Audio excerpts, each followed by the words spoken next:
ओम नमः शिवाय। ओम नमः शिवाय। शिव हरि बच्चों, बोलो श्री कृष्ण भगवान की जय। बोलो विष्णु विष्णु लक्ष्मी की जय। बोलो राधे श्याम की जय। अपने अपने माता पिता की जय।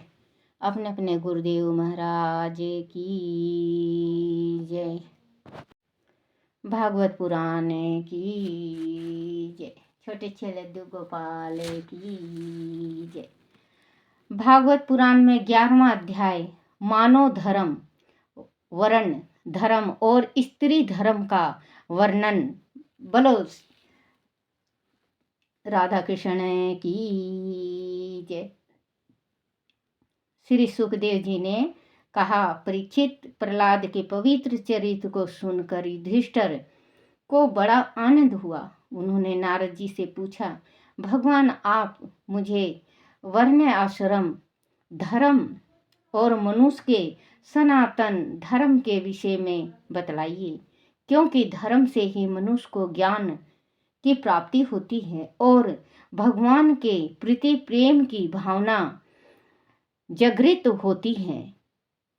नारद जी, आप अपने दूसरे पुत्र, आप स्वयं ब्रह्मा जी के मानस पुत्र हैं और उनकी तपस्या, योग और समाधि के कारण वह अपने दूसरे पुत्र की उपेक्षा आपका अधिक सम्मान भी करते हैं। आपके सम्मान नारायण के रहस्य को जानने वाला कदाचित कोई नहीं है। नारद जी ने कहा, युधिष्ठिर, अजन्म भगवान ही समस्त धर्मों का मूल्य है। वही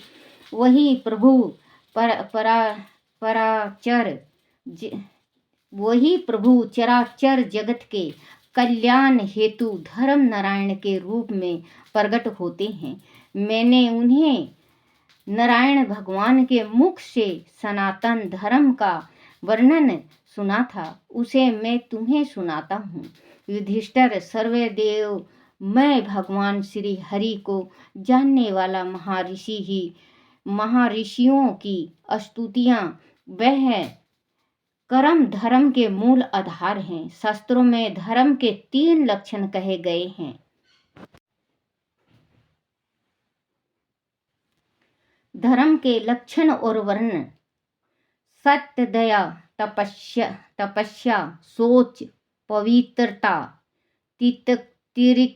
तितिक्षा, सहनशीलता, उचित अनुचित का विचार, मन का संयम, इंद्रियों का संयम, अहिंसा, ब्रह्मचार्य त्याग,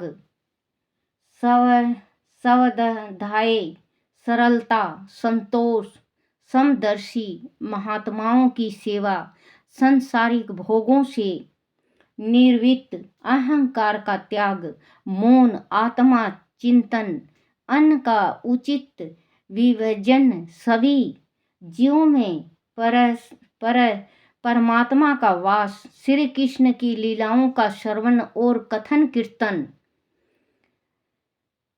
कीर्तन, स्मरण, ईश्वर के प्रति सेवा भाव, पूजा अर्चना, नमन, दशमाएं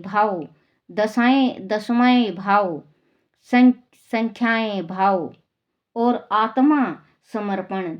यह 3 प्रकार के आचरण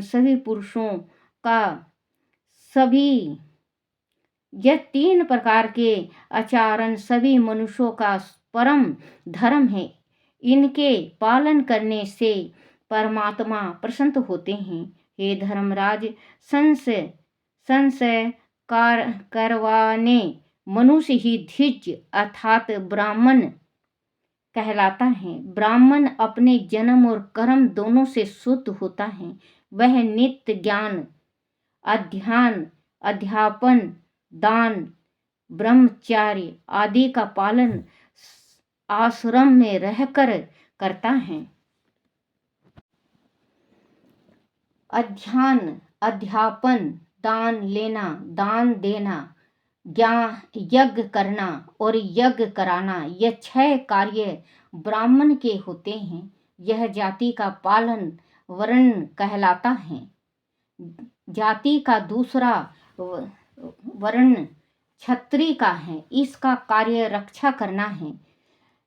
क्षत्रिय दान जाति का नहीं लेता, दान नहीं लेता, अपितु दान देता है। प्रजा की रक्षा करने वाले क्षत्रिय का जीवन निर्वाह प्रजा से कर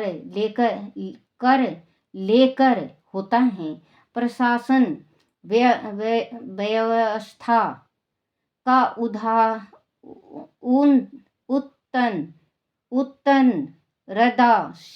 क्षत्रिय अथवा राजा पर होता है। वह दुराचारी और अपराधी व्यक्ति को दंड भी देता है। जाति का तीसरा वर्ण वैश्य है। वैश्य सदैव ब्राह्मण और राजा का अनुयायी होता है। वह गोरक्षा, गोपालन, कृषि और व्यापार से अपना जीविका चलाता है। चौथा वर्ण शूद्र है। शूद्र का धर्म है कि वह पूर्ण निष्ठा के साथ समाज की सेवा करे। उसकी जीविका का निर्वाह उसका स्वामी करता है। ब्राह्मण के जीवन निर्वाह के 4 प्रकार के साधन होते हैं। वर्ता, प्रवचन,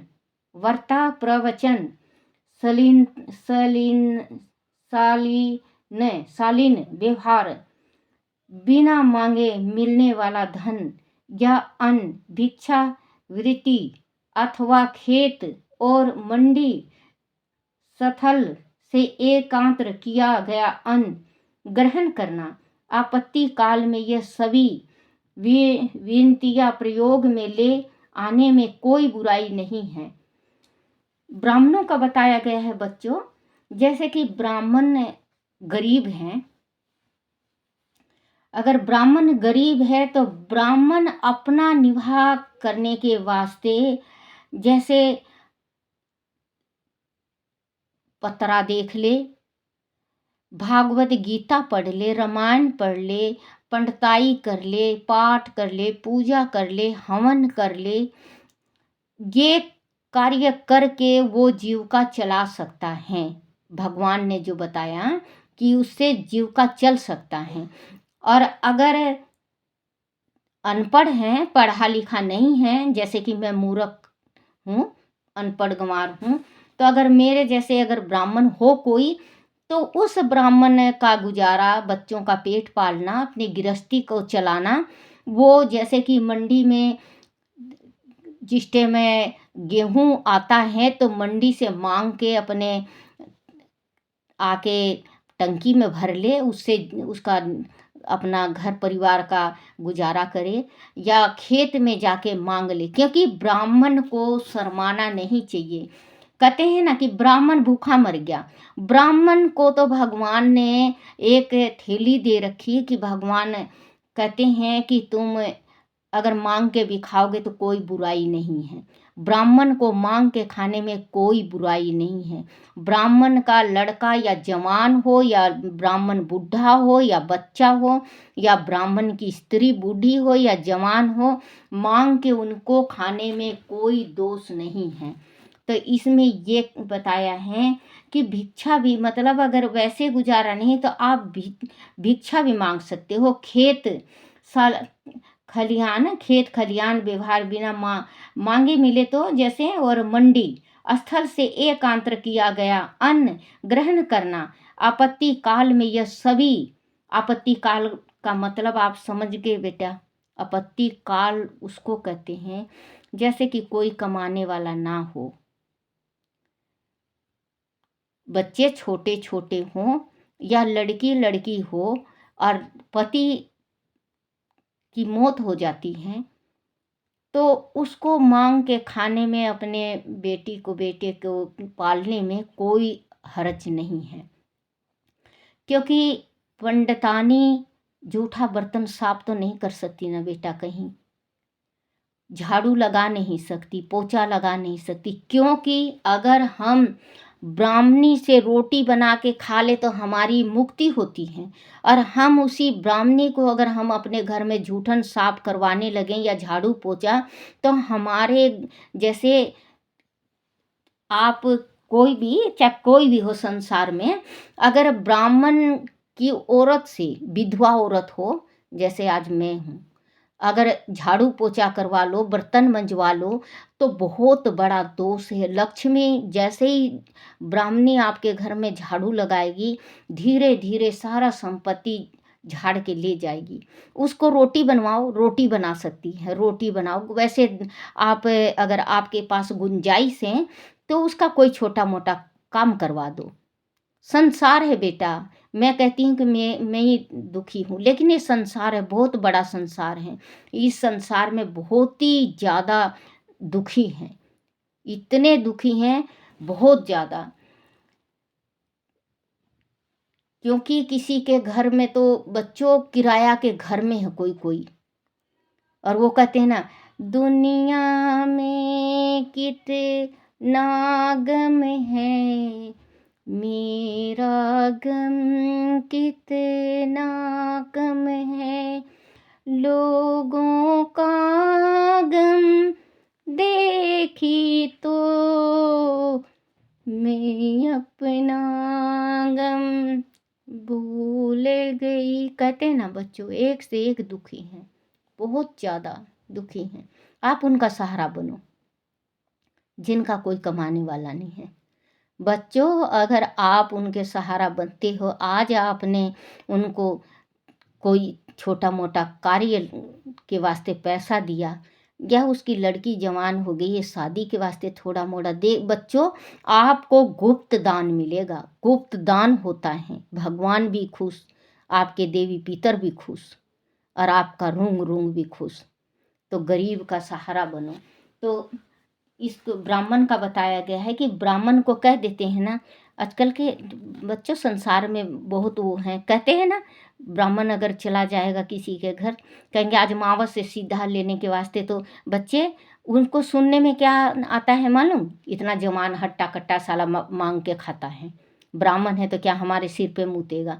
ये गलत बात है बच्चों। हर एक कोई सा भी ग्रंथ उठा लो आप, कोई सा भी शिव सागर उठा लो, शिव शक्ति उठा लो, इसका भागवत पुराण रामायण, किसी चीज़ का भी उठा लो, ब्राह्मणों के वास्ते कभी गलत शब्द नहीं बोलना चाहिए। क्योंकि ब्राह्मण को, विष्णु भगवान को ब्राह्मण बहुत ही ज़्यादा प्रिय हैं। सुदामा ब्राह्मण थे, कृष्ण भगवान के दोस्त। विष्णु के जो भृगु थे, उनके छाती में जो लात मारा था, तो भगवान ने उनके ऊपर गुस्सा नहीं हुए। भगवान ने उनके दोनों हाथों, अपने दोनों हाथों से उनके दोनों चरण पकड़ लिए, प्रभु आपको चोट तो नहीं आई। जो निशान हैं आज कृष्ण भगवान के बाल रूप में देख ले हो आप, कृष्ण भगवान का जो लड्डू गोपाल की तस्वीर वो रखते हैं हम लड्डू गोपाल को, उनकी छाती में आज भी इसके निशान हैं। और जिस टाइम में राम ने धनुष तोड़ा था, जिस टाइम राम जी ने धनुष तोड़ा था, और कौन से ऋषि वो करने आए थे, तो उन्होंने अपनी वो दिखा दी थी, परशुराम। परशुराम उल्टा सीधा कहने लगे थे, लक्ष्मण ने तो बराबर लड़े लेकिन श्री राम जी ने नहीं। तो परशुराम कहने लगे, बोले राम इस धरती पे बस एक ही रहेगा, परशुराम। तो राम जी ने अपनी छाती का वही पैर का निशान दिखाया, जब भी पैर पकड़ लिए और वनवास चले गए थे तप करने के वास्ते। क्योंकि ये जो राम हैं, कृष्ण भगवान हैं, विष्णु भगवान हैं, इनकी छाती में भृगु का मारा हुआ जो पैर है पूरा का पूरा आज भी छपा हुआ। इतने कोमल भगवान, इतने कोमल हैं कि उनकी आज तक उनकी छाती में वो निशान बन गया, और भगवान ने खुद बनाया। क्योंकि चीन होती है निशानी, जैसे कोई अपना घनिष्ठ प्यारा होता है, मित्र होता है, कहीं जाता है तो हम निशानी के तौर पे कुछ देते हैं, फ़ोटो खिंचवा लेते हैं उसके साथ, या कुछ निशानी देते हैं। तो वही विष्णु भगवान ने अपनी छाती में वो निशान रखी है। और अभी नहीं, जिस टाइम सृष्टि खत्म हो जाएगी, अगले जन्म में जो ये संसार जब सृष्टि दूसरी जन्म लेगी, उस टाइम भी भगवान का निशान होगा और उस टाइम और बात होगी। तो वही कहते हैं कि बच्चों कभी अपने मुख से गलत नहीं बोलते। कोई बड़ा बुजुर्ग आए या जवान आए, ब्राह्मण का लड़का आए या उसकी औरत आए, कोई भी आए, अगर आपके घर नहीं है, थोड़ा है, तो थोड़ा में से थोड़ा दे दो या हाथ जोड़ लो कि माता जी आज हमारे पास है नहीं। भगवान ऐसा क्यों करेगा कि आपके पास ना हो। मैं तो ये कह रही हूँ कि अगर आपके पास इतना हो कि आप लाख लाख रुपए भी दान कर दो, तो आपके पास पैसे की कमी ना हो, आपके घर में दौलत की कमी ना हो। बोलो शिव शंकर भगवान की जय। पूर्ण निष्ठा के साथ समाज की सेवा करे, उसकी जीविका का निर्वाह उसका स्वामी करता है। ब्राह्मण के जीवन निर्वाह के 4 प्रकार के साधन होते हैं। 4 प्रकार के साधन होते हैं बच्चों, ध्यान से सुनना। वर्ता, प्रवचन, जैसे प्रवचन, जैसे मुझे आता नहीं है लेकिन मैं भी ये प्रवचन ही करी हूँ आपको। प्रवचन, शालीन व्यवहार, मतलब प्यार से बोलना, मीठा बोलना, मधुर बोलना। शालीन व्यवहार, बिना मांगे मिलने वाला धन या अन्न, भिक्षा युक्त अथवा खेत और मंडी स्थल से एकत्र किया गया अन्न ग्रहण करना। आप आपत्ति काल में यह सभी विनतियां प्रयोग में ले आने में कोई बुराई नहीं है। अगर पंडित के पास गरीबी आ गई है तो ये 4 चीज पंडित करता है, तो इसको कोई बुराई नहीं है, कोई लक्षण और कोई वो नहीं होता। आज बच्चों चलो हमारा गुजारा हो रहा है, अगर मान लो अब भूखे थोड़ी ना मरेंगे बच्चों, भूखे थोड़ी ना मरेंगे, कमाने वाला कोई हो नहीं और भूखे मर जाए, ये तो गलत बात है ना। भगवान ने ब्राह्मण का रूप दिया है, ब्राह्मण बना के भेजा है, तो हम तो बच्चों आपके आगे ये भी कह दें कि बच्चों आज हमारे पास नहीं है खाने को, हमारे पास आप हमें मदद करो, कह सकते हैं ना।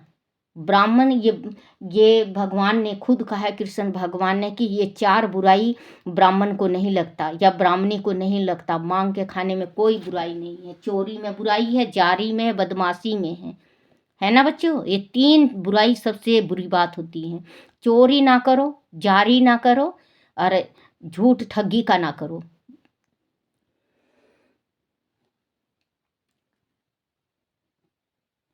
एकत्र किया गया अन्न ग्रहण करना, आपत्ति काल में यह सभी वृत्तांत प्रयोग में ले आने में कोई बुराई नहीं है। ब्राह्मण सर्व वेदमय होता है, सर्व वेदमय होता है, तो क्षत्रिय सर्व देवमय होता है।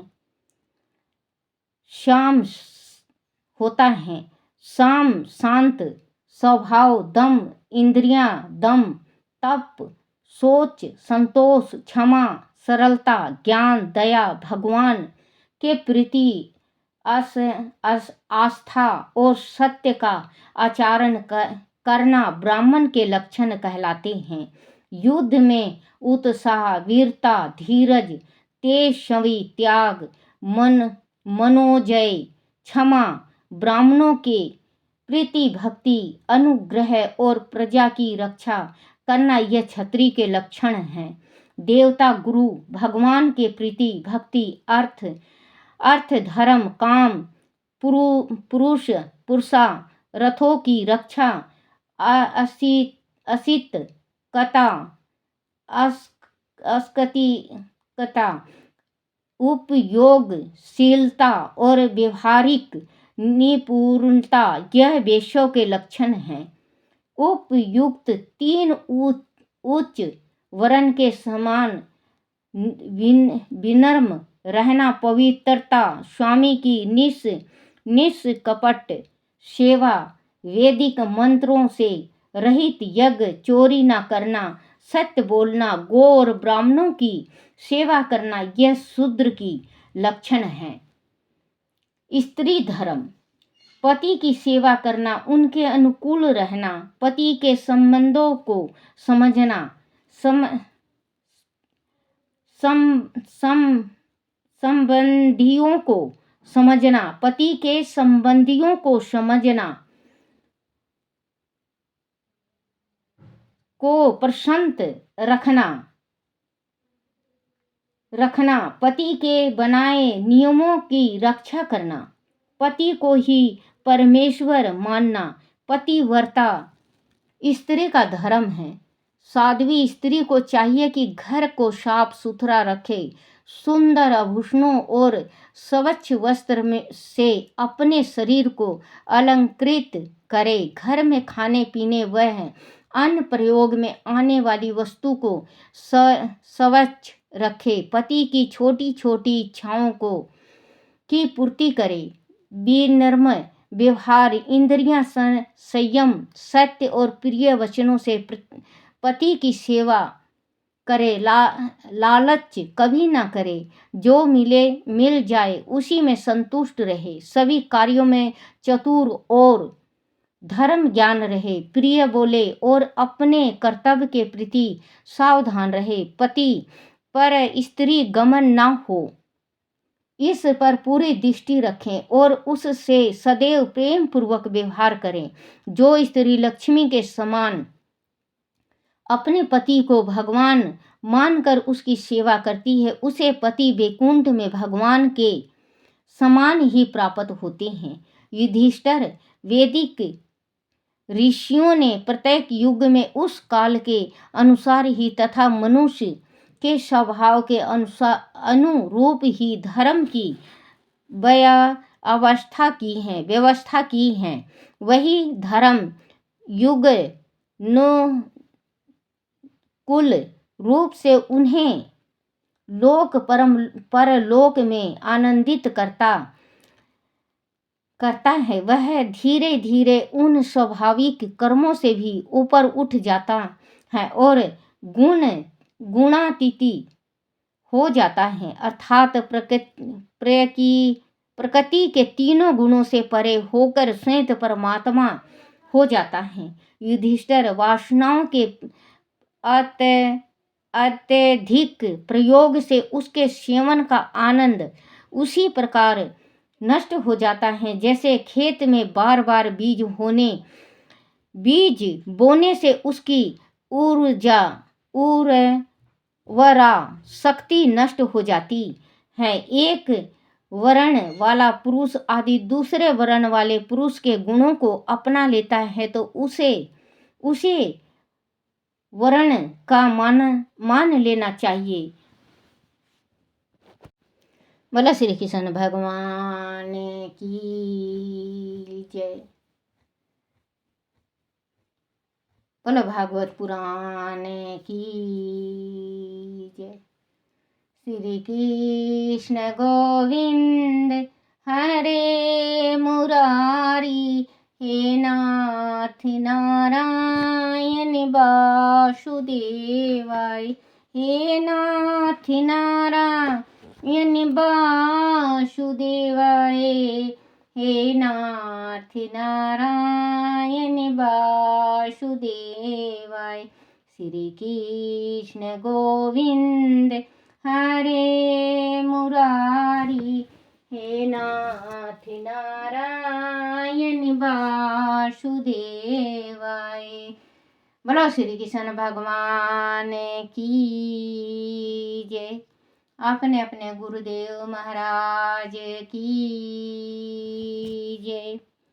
चल सखी उस देश में जहाँ कृष्ण का राज, चल सखी उस देश में जहाँ कृष्ण का राज, जल भरें दर्शन करें एक पंथ दो काज, सियापति रामचंद्र की जय। एक पंथ दो काज, सियापति रामचंद्र की जय। बोलो मेरे छोटे छोटे लड्डू गोपाल की जय।